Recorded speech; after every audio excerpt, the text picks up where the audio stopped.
The area in New York City referred to as Harlem has existed under its current name for about 360 years.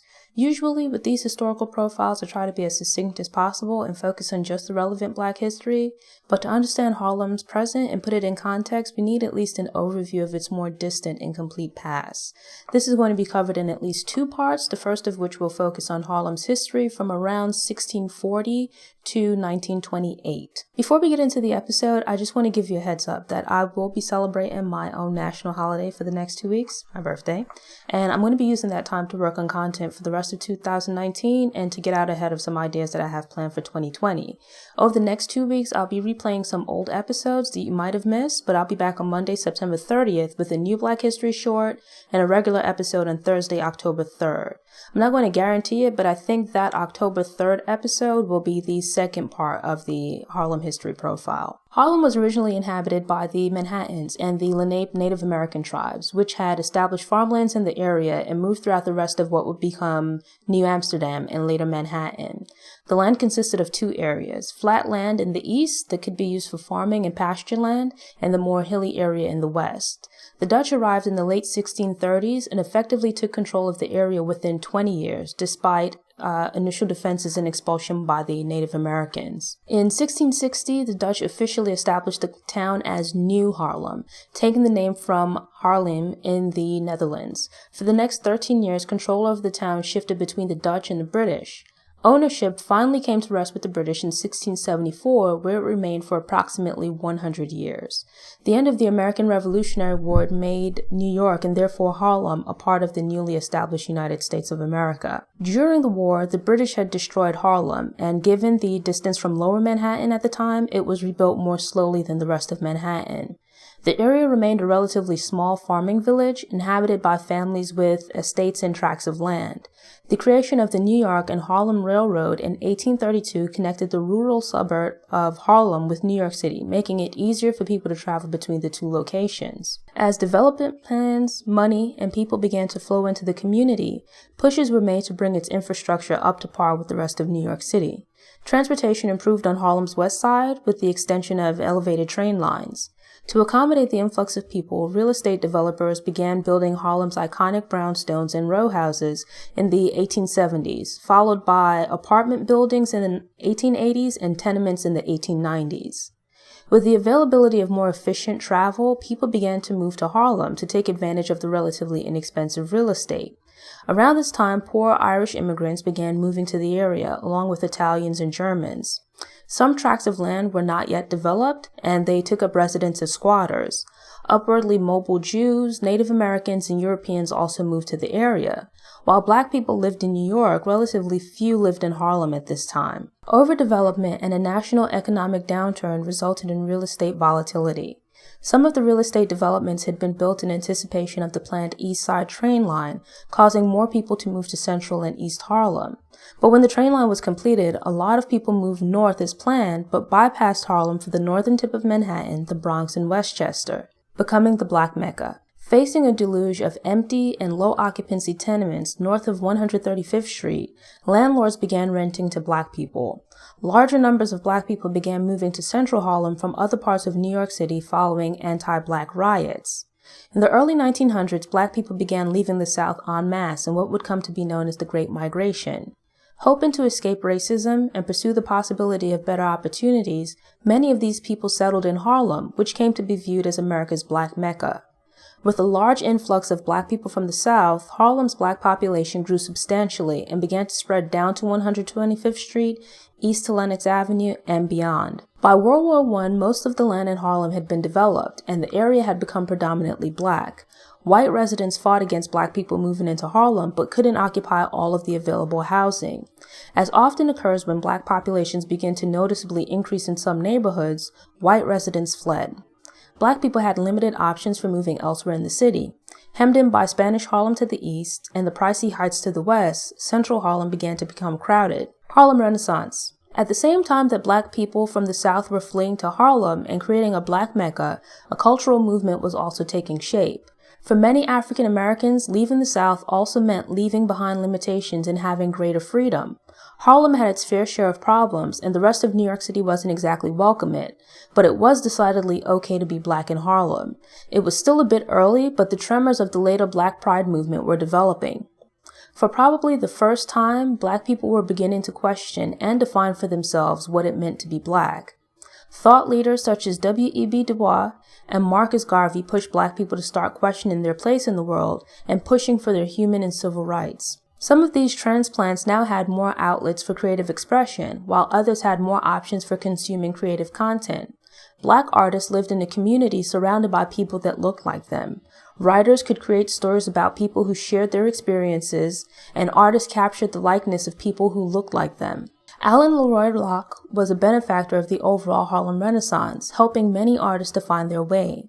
Contributors to the period who came to call Harlem home include Louis Armstrong, Count Basie, Countee Cullen, Aaron Douglas, Duke Ellington, Billie Holiday, Lena Horne, Langston Hughes, Zora Neale Hurston, James Weldon Johnson, Claude McKay, Paul Robeson, Ethel Waters, etc. We'll stop here to discuss some of the notable landmarks from Harlem's early period. Abyssinian Baptist Church. Established in 1808, the Abyssinian Baptist Church was founded by a group of African American and Ethiopian parishioners. The group had originally been members of the First Baptist Church of New York, but struck out on their own after becoming fed up with the church's segregated seating. The church took its name from Abyssinia, the historic name of Ethiopia, and a nod to the Ethiopian members' heritage. The Gothic and Tudor Revival-style building was completed at its current location on West 138th Street between Adam Clayton Powell Jr. Boulevard and Lenox Avenue in 1923. The congregation had previously worshipped at other locations around the city before eventually settling in Harlem. Under the leadership of Adam Clayton Powell Sr., the congregation grew substantially despite initially worshiping out of a tent. Powell Sr. oversaw the campaign that raised funds to build the current church through the collection of tithes. During this period, the church came to be known for supporting and servicing the local community. The Abyssinian Baptist Church purchased a home for the aged, implemented an anti-prostitution campaign, and clothed and fed people during the Great Depression. When Adam Clayton Powell Jr. assumed leadership, he brought the church more firmly into the push for civil rights by organizing campaigns focused on economic and housing issues.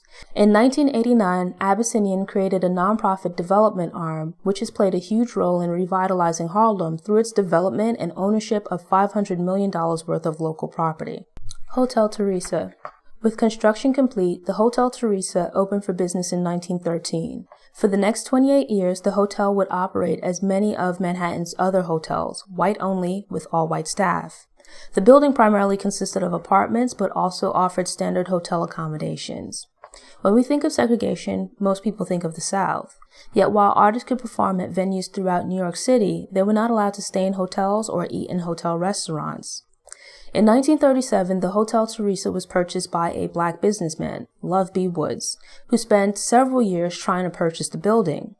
Despite several 100,000 people living in Harlem, there was no other commercial hotel in the vicinity. By 1940, guests of all races were allowed to stay at the hotel, and the staff and management were predominantly black. From 1940 on through the 1960s, several black notables stayed, lived, or rented office space at the Hotel Teresa. In 1960, when Fidel Castro visited New York to address the United Nations, he received a relatively cold welcome from Midtown Manhattan. Castro caused quite the stir when he moved his group's accommodations to the Hotel Teresa. Harlem and the hotel made the international news for warmly welcoming Castro and the dignitaries who ventured uptown to visit him. It's believed that the hotel fell into disrepair by the late 1960s. In addition, by that time, the hotel's black clientele would have been allowed to stay at hotels elsewhere in the city. The Hotel Teresa was fully converted to an office building in the 1970s and is now a landmark. MotherAME Zion Church. Founded in 1796, Mother African Methodist Episcopal Zion, AME Church, is the oldest African American church in New York. The original Zion Church congregation was formed by a group of black members who left the John Street Methodist Church. The John Street Church was abolitionist, but practiced segregation like many other predominantly white churches of the time. Zion Church formed the African Methodist Episcopal Zion Conference denomination after parting ways with the white Methodist Episcopal Church. As the founder of the AME conference, Zion Church came to be referred to as MotherAME, or Mother Zion, and officially changed its name to Mother African Methodist Episcopal Zion Church in 1948. MotherAME played an active role in the Underground Railroad, helping Frederick Douglass and others escape from slavery. Sojourner Truth was a member of the church and spoke from the pulpit about the evils of slavery. MotherAME was referred to by some as Freedom Church, given its advocacy for the abolishment of slavery. Over the years, Mother Zion has continued to be socially active and serves as a spiritual and cultural center in Harlem. St. Nicholas Historic District, Strivers Row. Built on West 138th and West 139th Street, between Adam Clayton Powell Jr. and Frederick Douglass Boulevards, the brick facade row homes were built with white upper crust Manhattan residents in mind. David H. King Jr. speculated on building the homes and lost them to foreclosure during an economic downturn in the 1890s. With few interested white buyers and refusing to sell to black buyers, King could not sell the homes. Equitable Life Assurance Society gained ownership of the development but were also unwilling to sell to black buyers, so the homes remained mostly unoccupied for about 27 years. The homes were finally made available for purchase by black buyers in 1919 at a price of $8,000 each. Originally named the King Model Houses, the development came to be known as Strivers Row. Middle-class black professionals were the primary buyers of the homes. The name Strivers Row was intended as an insult towards the upwardly mobile black families who strive to live in the homes. In a bit of irony, the neighborhood attracted many black professionals and was home to several notable artists during the Harlem Renaissance. The onslaught of the Great Depression and economic decline resulted in many black residents leaving the area. The facades and exterior footprints were maintained, but interiors of several of the homes were converted into rooming houses. Strivers Row began a slow turnaround with the rehabilitation of the rest of Harlem. As I mentioned, I'm going to be taking a break for the next 2 weeks to work on producing content. I'll be back on Monday, September 30th with a new Black History short and a regular episode on Thursday, October 3rd. Most likely, that October 3rd episode will be the second part of my Harlem history profile. Thanks again for tuning in. If you enjoyed this episode, please click the thumbs up button and share it online. I hope you'll also subscribe and return for future episodes to get motivated, get inspired, and get stories of Black history made and in the making. Until next time, take care. For more information about Noir Histoire, visit noirhistoire.com. A link is available in the episode description.